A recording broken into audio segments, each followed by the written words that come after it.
Hey, what's up? It's Jared with State of Tech. I have 11 useful features you're going to use every day on the iOS 13, whether you're on a new iPhone like the iPhone 11, 11 Pro, or something like that, or maybe a different device.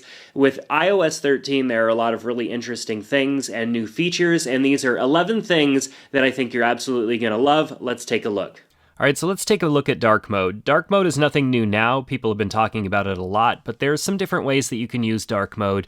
And maybe you don't necessarily want dark mode to be enabled all the time. That's totally fine. You can select between light and dark mode here under your display and brightness options, but this automatic setting I found is pretty stinking cool. So automatic allows you to go and choose between two different options, either having sunset to sunrise, which means dark mode will be enabled when the sun goes down, and it will go back to light mode when the sun comes up. So essentially, light and dark mode will change off and on. Or you can go to a custom schedule and then set that time. Maybe you want to take control over that setting. And so choosing between light and dark mode now becomes something that you can customize and change as needed. Now, for me, I prefer to have dark mode on all the time. I like dark mode. It's easier on my eyes. I prefer it that way. And I don't know if it's necessarily the way the phone's designed or not, but I feel like I'm getting a lot better battery life out of having dark mode enabled than light mode. Now, the second feature that I found to be really awesome that I use all the time is the new different views in photos. Now, prior versions of iOS, I typically would just scroll my photos in the recents or my camera roll, but now there are not only just albums that you can go through, which that's nothing new, having albums and shared albums and stuff like that, but the people and places and all of that, that's just great. All these different media types, being able to go and view between those without having to have them in albums, which isn't necessarily important to me. I absolutely love that. And then I also have the For You section, which kind of utilizes machine learning and whatnot to go ahead and just create groupings of images, which I love. This is just the best way to kind of go back and look through your photos and just kind of reminisce a little bit. A lot of times after like a short family trip or something like that, my wife and I will sit down and kind of go through and just look at some of these past memories. These are great. They're just auto-generated. You don't even have to do anything. And sometimes it brings some back from the past, like fall of 2018, a hike that my boys and I went on. We've got this last summer. There's lots of neat things that happened in my family this last summer. And so I love it. And it kind of gives it a title too for some of them. Some of them it's just a location, but some of them it kind of gives a title. And it just makes it fun to kind of go and look through your past history here. And then, of course, under photos, I like the kind of grid. I guess it's not so much a grid. It's just the images are laid out in a certain way where it kind of groups similar images together. And so that way it just makes the viewing experience a little bit better, so that you're not just having to scroll by tons of large images. Like if it notices that some images are similar, it kind of groups them together small. And so I just really like this. And then even here it's showing you the date and the location as you scroll past. I mean, the photo experience, and then I can go between month and year or just all photos or days. I mean, this is just a great improvement over previous years of experience with the Photos app.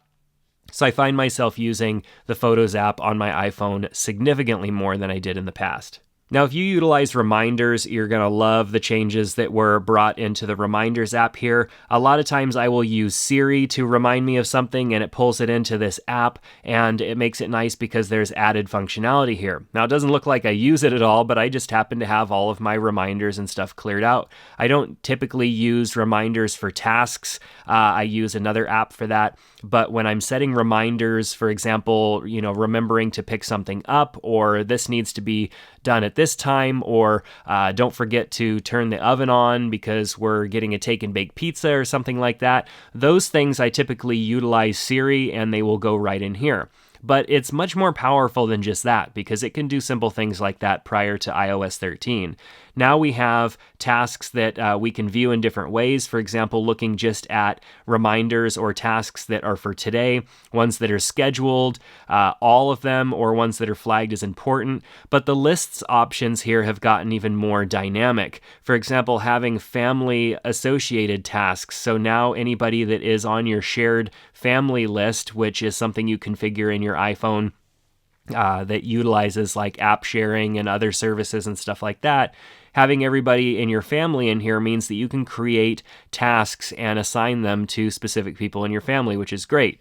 So before we dive into that, you can create additional lists here very easily, title it, change the color. There's all sorts of little icons, so you can make that list feel, self-explanatory by the little icon. If we go into one of these lists, so for example, I want to go into my work list here, and I'm going to make a task or a reminder for edit iPhone video, which is just a simple version of this video that I'm creating now. I can tap on this little eye icon here. I can add notes. I can add a website address for that. So maybe there's some additional information I wanted for this specific reminder. I can have it remind me on a day, a location, remind me when messaging. I can flag it, prioritize it, add it to additional lists, and create subtasks underneath it, which is really where this starts to become powerful because, yes, I'm making this video. Sorry about my camera focus. Yes, I'm making this video here, but I have a lot of things that are going to have to come after this, such as importing the footage from this video to my computer and editing the video and publishing it to YouTube and sharing it on social media. And so I can add lots of little tasks and reminders underneath that. And maybe it's for as simple as going to the grocery store and making sure that you remember to do different things there. The subtasks make it just super powerful in comparison to what we had before. So I really like what has been done in these tasks, but also in family, because anybody that's connected to my family plan here is going to see tasks that are in this section. So maybe if we need to remind our kids to like clean their room or something, I can type in clean room. And you can see there's also quick actions here, such as setting a time. And so I want this done like today. I can set whether I need this to happen like when I get in the car. And there's also custom options here, for example, at like a certain address. So maybe when you arrive, this wouldn't make sense for clean room, but when you're leaving or departing or whatnot, you can customize those. We also have a flag here to flag it, and we can also add an image, which I think is great. So you can also scan a document. That's pretty cool as well. So for cleaning the room, I might add this, clean the room, and I might take a picture. And when I take a picture, I can like circle around things like I want this cleaned, I want this moved, I want you to put that away. Sometimes we have to be that specific with our kids, and so it's very nice to be able to customize these reminders and actually add a photo. There's so many different ways that we can utilize reminders now, which is so much more powerful than it ever was before. Now, keeping your friends' contact photos up to date was always kind of a pain in the butt in the past, but the iPhone has answered that with iOS 13. Now I can share my name and photo to a contact, and it's actually going to send that over. This works really well for people that have other iPhones, but it just makes sure that all of my contacts are going to have my most updated photo for the contact. So when I call or they get a text message from me, they're going to see my most recently updated photo, which is awesome. So when I change that photo on my phone, it's going to push that photo out to everybody else so that everybody has the updated photo. Now, Memojis got really fun in this version of iOS, and I use them quite often. So if you tap on the Memoji icon here, of course we still have all of our animal Memojis and everything that we had before, but we can create customized Memojis that do a lot of different things for ourselves as well, and they move and interact with your camera and everything just as the animal ones did. So you can tap on this icon over here to either interact with your existing Memoji, you can create a new Memoji, edit it, duplicate it, or delete it. And as I move closer to the phone screen here, you can see that it is reacting as I talk. talk, stick out my tongue, and all that good stuff. And so it's a really fun way to interact. Now, memojis, I think, are one of those, like, you send those to people that you know well, but you don't send the memojis to, like, in replace of an emoji. Like, people that I don't know that well, I will just typically use an emoji, but I like use memojis a lot with my wife and with closer friends, and memojis are just really nice, and I like being able to use them. Send over a little audio memoji when I'm sending over a message. There are just so many different ways that you can use your little memojis throughout your phone, and it's definitely a fun experience. So I highly recommend you customize those and set them up. It's just a fun experience. Now, if you get a lot of calls from unknown callers, maybe you're getting a lot of spam calls and stuff like that, or this is a phone for your kid and you want to make sure that they're not receiving any phone calls from anyone that's unknown, that's not in their contacts, go into your settings, go down to phone, and then here under silence unknown callers, you can toggle that on. Now, this is kind of aggressive, and what I mean by that is that you're only going to be getting calls from people that are in your contacts, recent outgoing calls, which means people that you've called, and your Siri suggestions. They're not going to allow, it's not going to allow any phone calls to come in from unknown numbers, and by unknown numbers, that means numbers that are just not known, not a number that when you get the caller ID and it says unknown, or when you get the caller ID and it says private, it's going to block those, but also if a phone call comes in from a number that the phone has never seen before, it's going to block that and send it to voicemail as well. So it is a little aggressive. It might be a great option for those of you that have kids or something like that, and you want to make sure that they're not receiving phone calls from phone numbers that you haven't approved. Now, swipe typing is something I've been waiting for the iPhone to have for ages, and I've used the Google keyboard for the longest time so that I can use swipe, and I'm so glad that the iPhone has it now. It makes it so much nicer of an experience just to be able to do that natively. Not that the other swipe keyboards didn't do a good job, but being able to swipe words just makes the ability to type so much faster.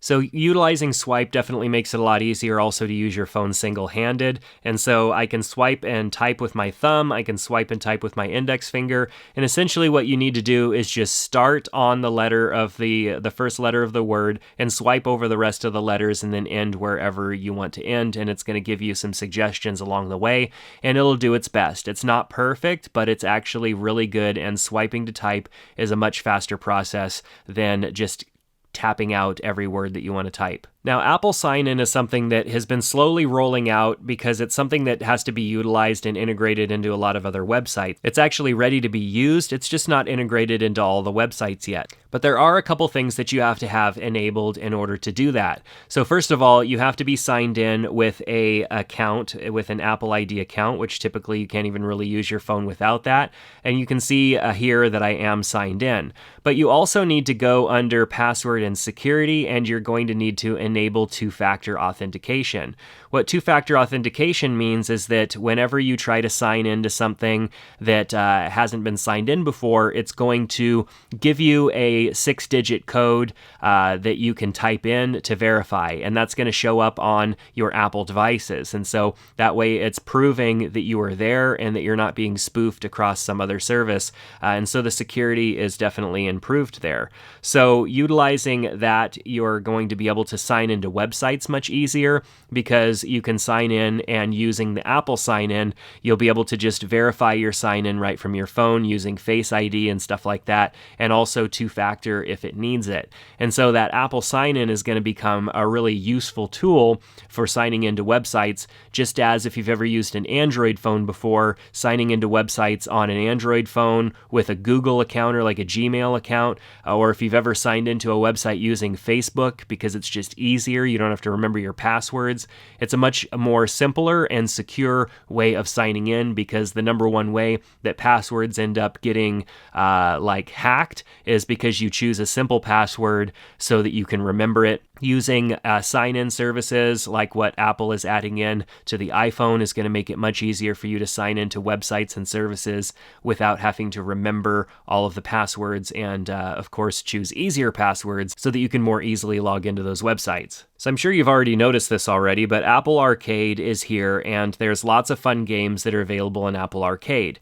Now, Apple Arcade is a subscription service, which means you're going to pay a flat rate every month to have access to all of these games. And they did a pretty good job at making sure that there were some fun games to include right out the bat here. I did a video on my top 5 favorite games, and then I also did a video with my son on his favorite game. And so there's lots of games in here for you to choose from, and they're all included in the price. And so these games, you're not going to see a price next to them that's just going to say get, because these games are essentially already paid for as part of your monthly subscription. So what this means is that you can play a lot more games and get around in your phone and just try new things without having to worry about paying for apps, because a lot of times you are not wanting to spend that 99 cents or that $1.99 on a game because you're not sure whether or not it's going to be valuable enough. But with all the game options that are available in Apple Arcade, and it launched with a pretty decent amount, and it's continuing to grow all the time, it's going to give you a lot of value for the money. So I think, of course, we got our first month free, and the price isn't too bad for getting unlimited access to a whole bunch of games, especially with new games getting added every single day. So if you've used Apple Arcade, definitely let me know down in the comment section below what your favorite Apple Arcade game is. Apple Maps has gotten so much better, and I've been utilizing Apple Maps a lot more, mainly because I also have an Apple Watch, and Apple Maps works really good with the Apple Watch. I used to just use Google Maps all the time because Google Maps was light years ahead of Apple Maps, but with all the improvements that Apple has done to the app itself, and then also with just the navigation and everything getting better, I've been turning to Apple Maps more and more because it's just so good. So here we're looking at the map, nothing really new or interesting there, but we also have the weather and the AQI reading here, which has been super important because I live in Central California, and Central California has been on fire forever. And so the air quality often is not that great. You can see even today is a good day, it's a 62, and that's, that's average, I guess. But still, it's nice to have that information there. So Siri suggestions are nice because it's showing where did you park last? And it's easily for you to find where your car was parked because Siri is remembering that for you. You can also set some favorites, which is nice, being able to set a favorite for your home and work, and even add additional favorites for places that you travel to quite often. You can also create collections, which I think is awesome. So if you're planning a road trip or something, you can create a collection with all of the different places that you're going to be stopping or traveling to on that trip. It makes it really nice because you can just go into that collection and see all of them there. And that way you're not just adding a ton of things to favorites. You create a collection instead, which is totally awesome. And you can actually share that collection with somebody else. So I would share it with my wife so that she has access to it as well. Pretty stinking cool. But it doesn't stop there. If you tap on the little eye icon here, we also can choose between map, transit, and satellite. We can mark our location, our current location, as something to be remembered. We can add a missing place to kind of help Apple out with the, if something's not there, maybe it's a new business or something that just isn't in the Apple Maps yet. So that's kind of nice. Also, using Siri has gotten so much better with just doing this audibly. So not even coming into the app, but even utilizing Siri and having Siri open up and start a navigation for us has been just much better. So the Apple Maps experience has just improved greatly. You can see even just the UI here, the design and everything is so much nicer. It's just everything flows really well, and I think they did a good job with these updates. I definitely am impressed. Now, if you're like me, you have tons of tabs open in Safari, and a lot of times it just becomes a habit to accidentally leave tabs there. Sometimes I close them, sometimes I don't. If you open up a website from another app, a lot of times it opens it up in a tab in Safari, and your tabs just kind of become a disaster. So if you go under Settings and then scroll all the way down to Safari, which is down here, then you can go down to tabs, you can choose close tabs, and if you have it set to manually, then your tabs are just going to accumulate until you run out of space or Safari is so clogged that it crashes all the time.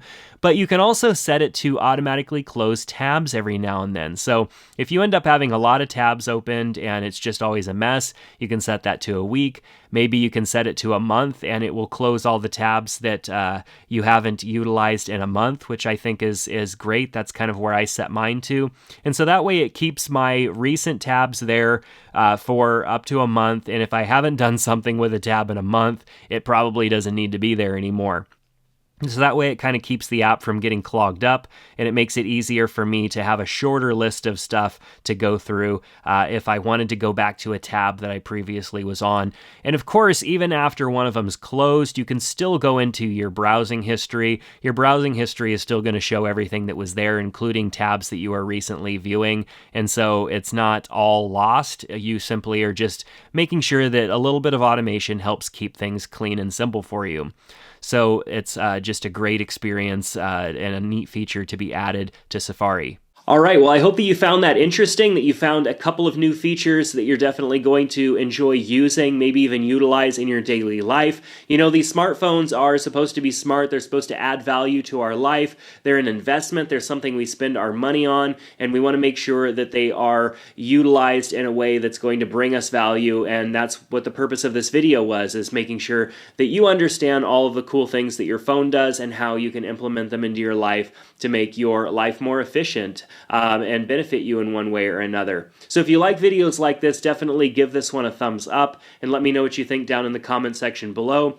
Is there some new feature, something that you just absolutely love about iOS 13 or about your iPhone specifically? Let me know down in the comment section below. I'm always learning from all of you as well. So when you share stuff back to me, I'm learning new things and figuring out new things about my devices as well. And I love being able to communicate with all of you guys down there. So that's going to do it for this video. Thanks so much for checking it out. Click that subscribe button so you can be notified when I put out new videos, and I hope to see you back in the next one. Take care.